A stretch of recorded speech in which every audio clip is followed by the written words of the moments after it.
Good morning, good afternoon, good evening. Maayong adlaw sa inyong tanan. Today we have a special guest from the South, former Mayor of Bais, my good friend from many years, Ms. Karen Villanueva. Thank you for joining us on our podcast today.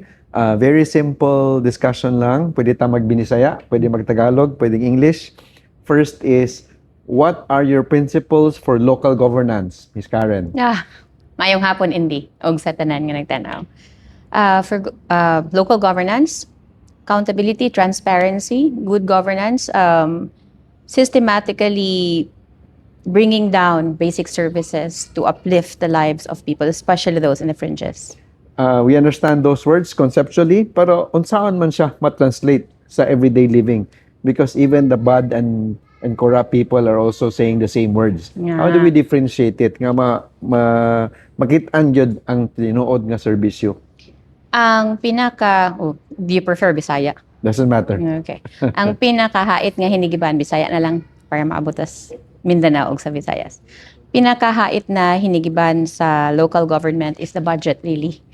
Kung saon siya paggamit nga maapod-apod ang serbisyo. Serbisyo dili lang sa pagtunol og kwarta, but really using the budget to create the infrastructure that opens or brings the world or brings the communities that are otherwise isolated, opens it up to the even just the most basic health, education, commerce. Kanang inighimo nimo og dalan dili padulong sa imuhang kaugalingong farm, kung dili pangitaon nimo ang asa ang pinakadaghan nga mga balay. Sometimes it's even as simple as building infrastructure such as catchment places, satellite medical clinic.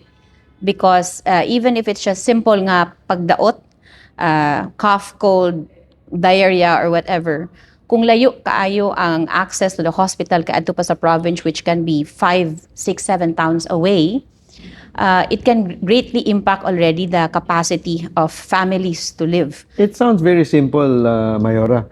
Mga nalisod man ibuhaton. It sounds very simple, no? Building roads, providing for health. It's like how you take care of your children, how you take care of your ginikanan. Ano, ingani mga situation na to karon? That is because those who are winning are those who really, really want to win and will bend a lot of things to fit their interest. Sometimes really it's the ones who don't want the position that has the capacity to serve the people the most. Self-interest ang Napa ba naglabaw. yung pag-asa ang Pilipinas? Given Very what- much so. Napa ba? Of course. Of course. And then in your I would say diagnosis and prognosis. What's may mabuhat for an individual like me, for an ordinary Filipino? What can you do Ordinary ba ka? in a day-to-day basis? What's may pwede mabuhat, pwede ma-contribute? Listen to what's happening. Use critical thinking, or sa Bisaya pagtimbang-timbang. Pagtimbang-timbang sa panghitabo. Sayon, it's very easy to really kanang what we want lang ba, but in the long term it does not really benefit us.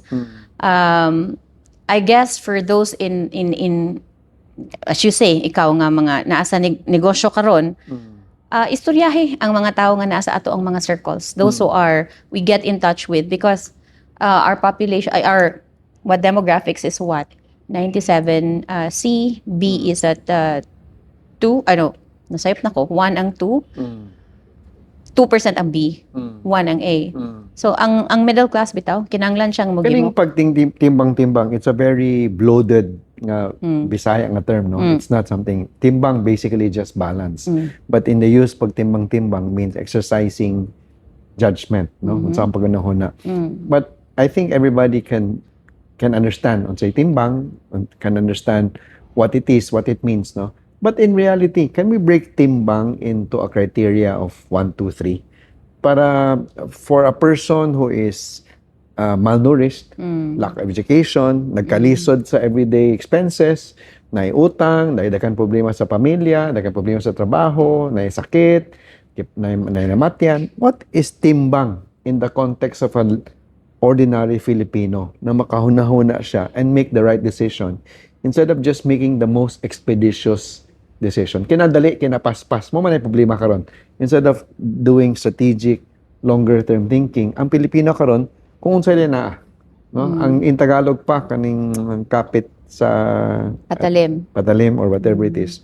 Gipugos ka, wala makay choice. So how do we do this timbang-timbang in your experience? Honestly, hindi naagi percentage in the community nga dili na mo kaya mo timbang-timbang. So they really have to be guided sa katong naay capacity for those who have the capability of critical thinking, and that's Leaders where on ni, no? yes, there's really a sector that really will just follow, and so you have to become a shepherd to these, because otherwise, if they get the wrong shepherd, even if it's off the cliff, they will really follow, because kapit sila sa patalim. So this is where but you don't really belong here, but you could ngayon kang ordinary people like you, but really kanang those who are in business, muna siya weak but potentially strong point ba. Katong naagani sa comfortable zone. Because they're sitting in comfort. Sometimes may nga sige na lang na rather than rock the boat, without really realizing na if the economy changes because of the leadership, sila po ang unang mahagba. Because ang nagkalisod, anad sila kaayo sa kalisod. So mo ni siya ang sweet spot nga unta. This is a potential for growth and change. Katong nagkapot og insaktong kahibalo, insaktong kaalam nga makakita nga pwedeng dili magpabuta-buta. Kinahanglan nilang amguhon na karon makita again. I think this war in Iran. This is the best example nga it might be a political decision, but it could really change a lot of things nga. Komportable ka, you can really go out, but suddenly with this changing of oil prices or fuel prices, malesen imong ability to eat out. You suddenly have to, when before you could mga middle class, no? Ang mga middle class. Kanang ordinaryo nga Pilipino nga middle class, working class. Eating out is just Jollibee or Mang Inasal. Kailangan man may eating out nga definition. Middle class. Or social class. Yeah, Okay. middle class. Kaya mauman sa ang sufficiently educated, sufficiently exposed. Dili ka ka-expect sa mga kapit sa patilim, because that is exactly how they are described, kapit sa patilim. Where it goes, they will really follow. So mauni siya ang hope as you were asking kung naa pa ba hope. Yes, na I hope.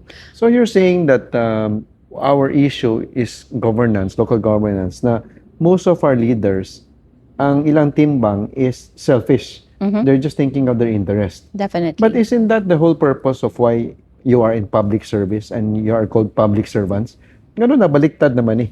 It's like you're asking a teacher to teach bad things, or you're asking a coach to teach you wrong moves. No? Ganun na, baliktad naman eh siya. I could get heat about this, but for a long time, ang mga middle class are really apathetic. Comfortably na kaya sila, they don't want to rock the boat. Di man gud ka expect sa upper class, because anything happens, they can migrate or change. It doesn't really, the change in the economy or the political system doesn't really affect them.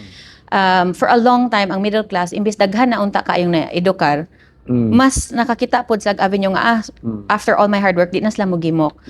And so that has left the gate open for those who are not really well-meaning to get into position, because you have. Are you blaming the middle class, Mayor Karen, or what? Unsa may Not naman blaming, but a call to pay more attention, because you cannot really expect the masses to possess the same ability to think critically. Kaya gani kamo ang nakaangat, because you possess that certain knowledge. Sila nabilin pa because wa pa gyud nila makabot ni siya.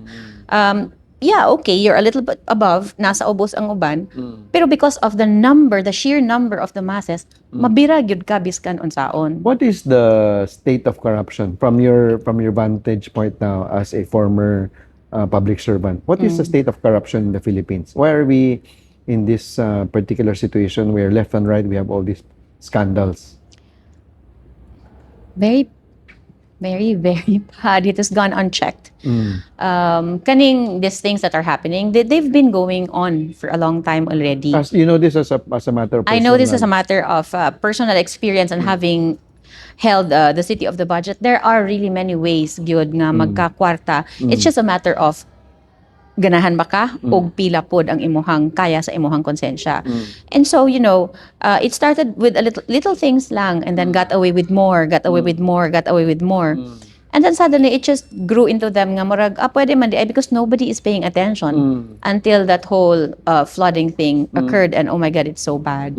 So, but it's across, ha? It's probably easier to ask kung pila ka buok ang LGU na ay leaders nga dili nagakorrupt. It's very sad to say, but mas paspas ihapon ang dili corrupt. Looking forward, do you have plans to go back to public service, whether in an elective or an appointed position? Yes, of course. Na pa ba?